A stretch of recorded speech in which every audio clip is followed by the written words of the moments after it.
Assalamualaikum warahmatullahi wabarakatuh. Salam sejahtera, semoga semua dalam keadaan sehat walafiat. Hai, bertemu lagi dengan saya Reskiani Mas Bakar. Kali ini kita akan membahas step-step yang penting dalam melakukan searching e-journal. Dengan era digitalisasi saat ini, koleksi literatur elektronik jumlahnya semakin hari semakin bertambah kuantitasnya. Hal ini memudahkan bagi siapa saja, terkhusus kalangan akademik, dalam mengaksesnya secara mudah, di mana saja dan kapan saja, tanpa batas lokasi. Kita dengan mudah memperoleh informasi dengan cepat, sehingga tidak ketinggalan berita termasuk perkembangan riset dalam topik penelitian yang menjadi fokus atau minat kita. Namun demikian, fasilitas literatur elektronik tentu tidak akan maksimal bagi penggunanya bila tidak digunakan dengan tepat atau tidak dibekali dengan kemampuan penelusuran yang baik dari pengguna atas berbagai fasilitas fitur-fitur yang tersedia. Nah, slide saya kali ini akan membahas terkait keterampilan dalam penelusuran dan memahami fitur-fitur yang tersedia sehingga memudahkan dalam mendapatkan literatur jurnal yang tepat.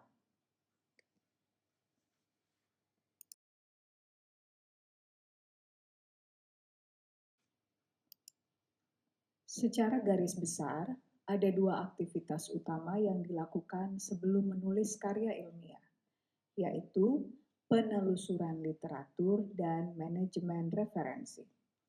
Manajemen referensi telah kita bahas sebelumnya di slide saya. Penggunaan manajemen referensi juga telah secara luas digunakan di kalangan akademik. Beberapa program yang dapat digunakan ada Mendeley, RefWorks, EndNote, Zotero, dan sebagainya. Penelusuran literatur merupakan aktivitas awal yang dilakukan sebelum melakukan manajemen referensi. Manajemen referensi tidak dapat dilakukan dengan maksimal bila peneliti tidak melakukan penelusuran literatur dengan baik. Penelusuran literatur pada dasarnya terbagi lagi atas referensi elektronik dan referensi non-elektronik atau cetak. Pembahasan kali ini memfokuskan pada penelusuran referensi elektronik dalam bentuk e-journal. Dan berbicara mengenai penelusuran elektronik jurnal, banyak sumber yang dapat kita gunakan, seperti Google Scholar, ProQuest, EBSCO, Science Direct, ResearchGate, Scopus, Web of Science, dan lain sebagainya. Penelusuran literatur jurnal elektronik kali ini tidak akan membahas semuanya, tetapi mengambil dua sampel saja, yaitu Google Scholar dan ProQuest. Alasannya karena Google Scholar digunakan secara luas dan lebih memudahkan, dan kenapa ProQuest? Karena cukup banyak database bidang psikologi yang dapat diakses pada ProQuest.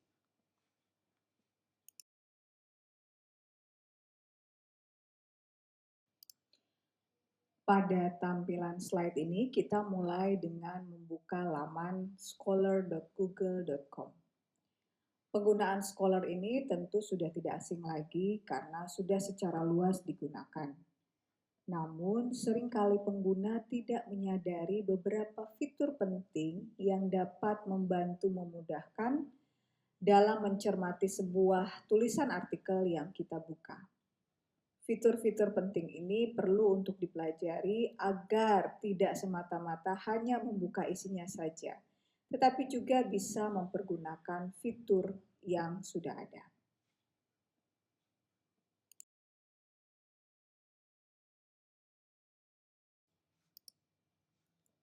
Langkah selanjutnya adalah menuliskan kata kunci atau keyword. Salah satu keterbatasan Google Scholar ini adalah keyword yang disediakan hanya sifatnya basic search, bukan advanced search. Seperti pada request yang nanti akan saya jelaskan di beberapa slide selanjutnya. Silakan dituliskan topik penelitian atau variabel penelitian yang kita ingin dapatkan literaturnya. Sebagai contoh di slide ini, saya ingin mendapatkan literatur pendukung dalam variabel penelitian saya yaitu emotional labor. Maka saya ketik di kolom basic search ini emotional labor. Setelah itu di-enter, lalu Scholar memunculkan sejumlah literatur tulisan yang berkaitan dengan variabel emotional labor. Begitu banyak literatur yang ditampilkan. Lalu, apakah harus dibuka semuanya? Option ini berada di tangan pengguna. Apakah ingin membuka dan membaca semua literatur yang ditampilkan, atau membuka dan membaca literatur yang relevan saja? Lalu, bagaimana cara melihat literatur yang penting untuk dibuka dan dibaca terlebih dahulu?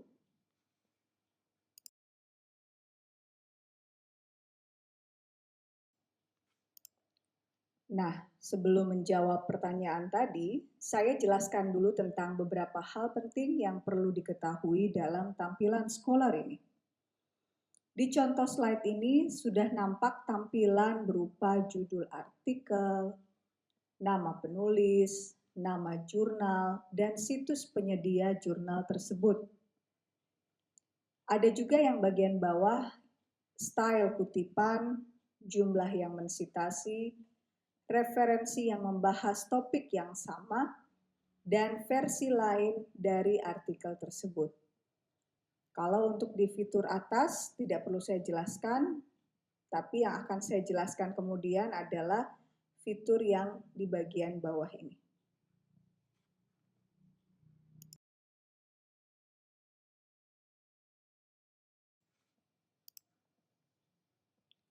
Pada fitur bagian bawah, penjelasan saya mulai dari tanda petik setelah simbol bintang. Simbol petik ini adalah style kutipan dari artikel tersebut. Kalau diklik, maka secara otomatis style penulisan bisa dipilih. Apakah menggunakan MLA, APA, Harvard, atau Chicago, dan sebagainya.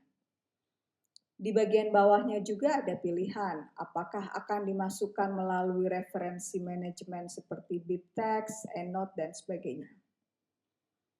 Bila Anda sudah mempelajari Mendeley, maka cukup dengan mendrag judul jurnal ke bagian library Anda di program Mendeley, seperti penjelasan saya pada materi sebelumnya.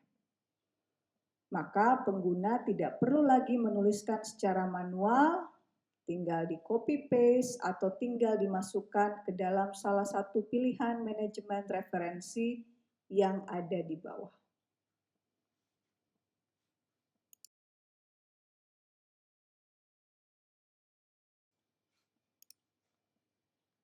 Fitur selanjutnya setelah tanda petik adalah cite by.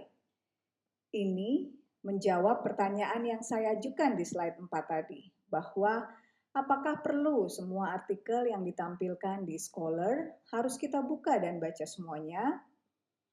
Bisa kita lihat dari cite by ini. Bila kita memulai untuk mencari literatur artikel yang bagus atau tidak, salah satunya bisa dilihat dari berapa jumlah artikel tersebut disitasi oleh orang lain. Semakin banyak jumlah yang mensitasi, maka semakin bagus jurnal tersebut untuk kita prioritaskan membuka dan membacanya. Tulisan dari tokoh-tokoh dunia atau tokoh yang ahli di penelitian tersebut pasti banyak yang mensitasinya. Sebagai contoh, di slide ini, artikel Emotional Regulation in the Workplace telah disitasi sebanyak 3.116. Kita lihat siapa penulisnya, yaitu Alicia Grande. Alicia Grande ini adalah salah satu tokoh di topik emotional labor. Beliau adalah dosen di bidang Industrial and Organizational Psychology dari Pennsylvania University.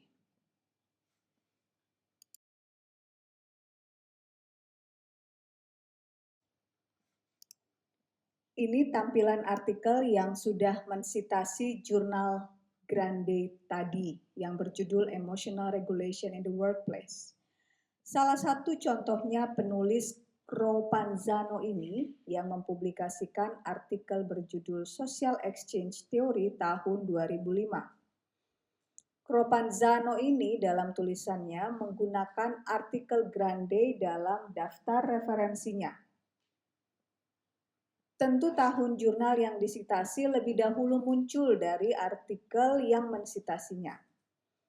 Artikel Grande tahun 2000 dan artikel Cropanzano yang mensitasi Grande ada di tahun 2005. Maka fitur sitasi ini penting untuk diperhatikan bila kita ingin mengetahui roadmap atau perkembangan penelitian di topik atau variabel research kita.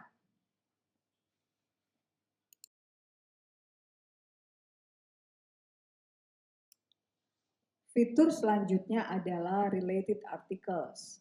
Fitur ini adalah artikel lain yang membahas di topik yang sama. Bisa jadi artikel yang ada pada fitur ini adalah artikel yang mensitasi tulisan Grande maupun yang tidak mensitasi tulisan Grande. Sehingga kalau fitur sitasi tahun publikasinya tentu setelah tahun publikasi artikel Grande, namun kalau di fitur ini tahunnya bisa bervariasi, yaitu sebelum atau sesudah publikasi dari tulisan Grande.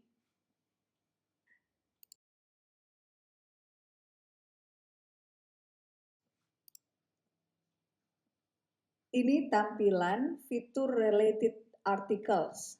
Bisa kita lihat tahun publikasi artikel yang relevan dengan topik yang sama, bervariasi.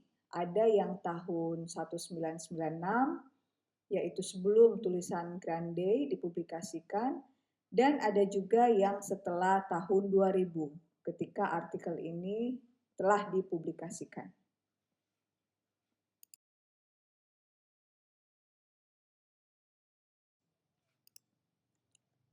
Fitur berikutnya adalah all version. All version ini adalah versi lain dari suatu artikel yang bisa dijumpai di beberapa situs atau website yang berbeda. Jadi, bila di dalam Google Scholar tidak tersedia versi PDF-nya, maka kita bisa coba klik fitur ini untuk mendapatkan di situs lain yang kemungkinan ada versi PDF tidak berbayar.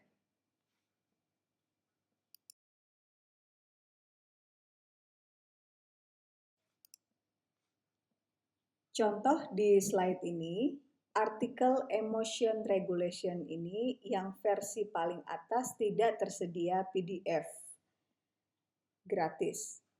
Lalu ketika diklik all version, maka tersedia versi PDF-nya di situs yang lain. Ini dapat memudahkan pembaca untuk menemukan pada sumber website lain di artikel yang sama.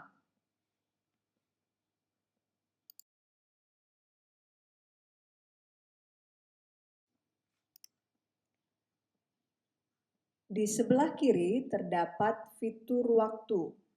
Fitur ini digunakan berdasarkan kebutuhan pengguna, apakah membutuhkan artikel pada rentang waktu tertentu. Beberapa opsi terdapat, yaitu anytime, artinya tahun terbitan artikel tidak ada pembatasan, jadi kapan saja. Lalu juga ada pilihan tahun 2019, 2018, atau 2015, dan ada juga range waktu. Jadi bisa diisi, dituliskan, ingin disortir artikel yang terbit dari tahun berapa hingga tahun berapa.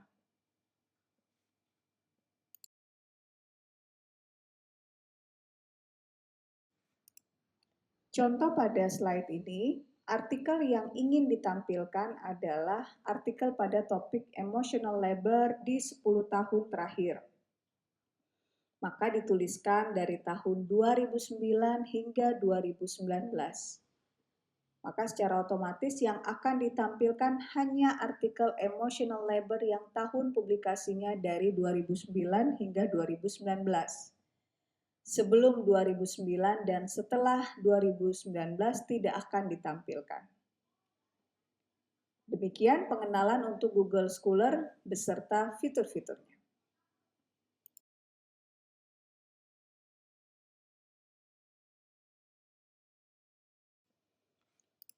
Untuk contoh selanjutnya saya tampilkan ProQuest.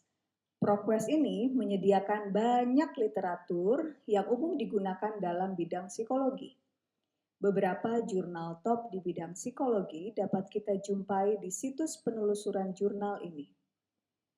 Pada slide ini, silakan Anda mengetik www.search.proquest.com untuk masuk pada laman ProQuest. Lalu, masukkan username dan password yang sudah dilanggan di masing-masing universitas. Pada umumnya, Anda dapat mengakses ProQuest dengan melakukan registrasi terlebih dahulu dengan menggunakan jaringan internet internal kampus. Namun, ada juga beberapa universitas yang sudah memfasilitasi pengguna untuk dapat menggunakan di luar kampus, sehingga tanpa harus berada di dalam kampus bisa dilakukan penelusuran literatur di mana saja.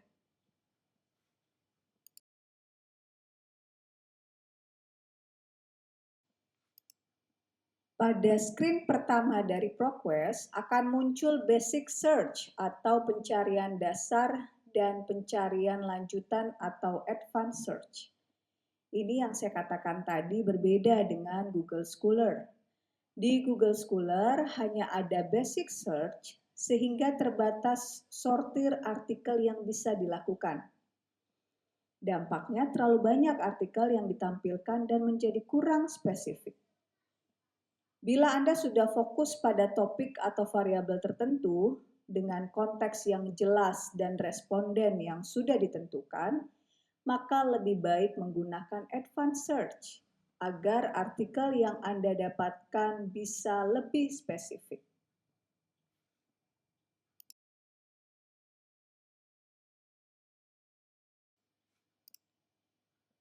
Tampilan advanced search seperti yang ada di slide ini. Sebagai contoh, saya ingin mencari artikel terkait variabel emotional labor dan variabel lainnya yaitu customer satisfaction. Dan misalnya Anda ingin menambahkan variabel lain atau konteksnya yang sudah jelas, misalnya pada staff customer service, maka cukup diklik, tambahkan baris seperti yang saya garis bawahi di contoh ini, lalu ketik customer service. Semakin spesifik, maka semakin tersortir artikel yang akan ditampilkan.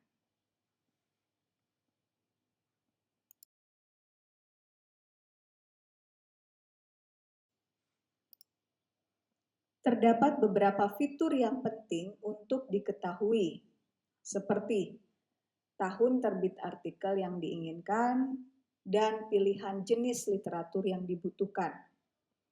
Apakah cukup dibatasi hanya jurnal akademik saja, atau hanya disertasi dan tesis saja, atau hanya buku saja? Tentunya dikembalikan lagi kepada pengguna. Saran saya, lebih spesifik Anda mensortir jenis artikel, maka semakin terarah dan fokus sumber pendukung yang dapat kita gunakan.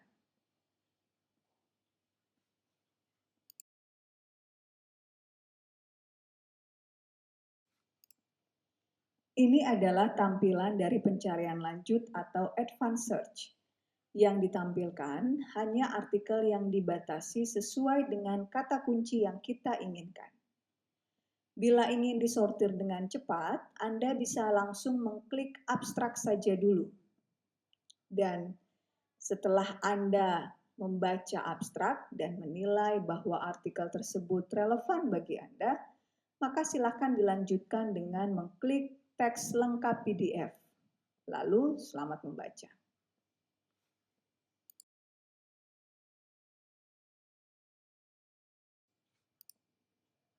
Bila Anda tidak sempat melakukan sortir di awal, seperti yang saya jelaskan pada slide ke-18 tadi, maka dapat dilakukan penyortiran kemudian yang ada terdapat di sebelah kiri.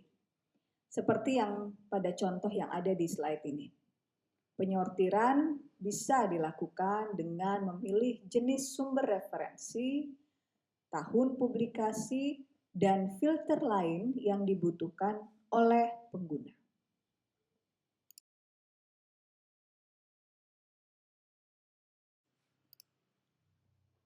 Selain melalui pencarian lanjut, kita juga dapat mencari artikel melalui jurnal tertentu. Tinggal diklik publikasi. Ini dilakukan ketika kita membutuhkan artikel yang sudah diketahui nama jurnalnya.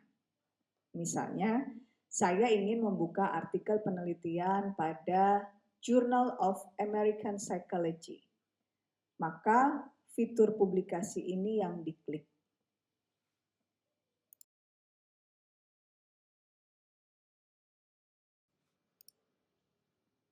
Maka kemudian ditampilkan semua nama jurnal yang dimiliki oleh ProQuest sesuai dengan kata kunci yang kita masukkan. Di tampilan slide yang digarisbawahi ini nampak rentang waktu volume jurnal tersebut yang tersedia di ProQuest.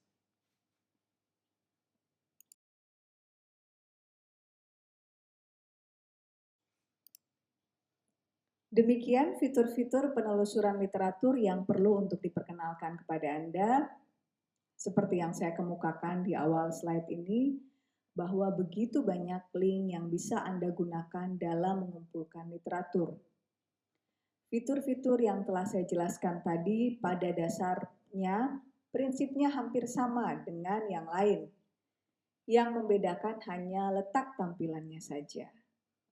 Sehingga dengan ketersediaan akses literatur yang begitu luas saat ini, alasan bahwa minimnya atau sulitnya menemukan sumber bacaan yang mendukung variabel penelitian kita sudah tidak berlaku lagi.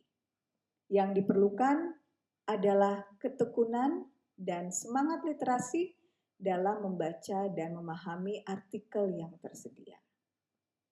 Sekian dan terima kasih.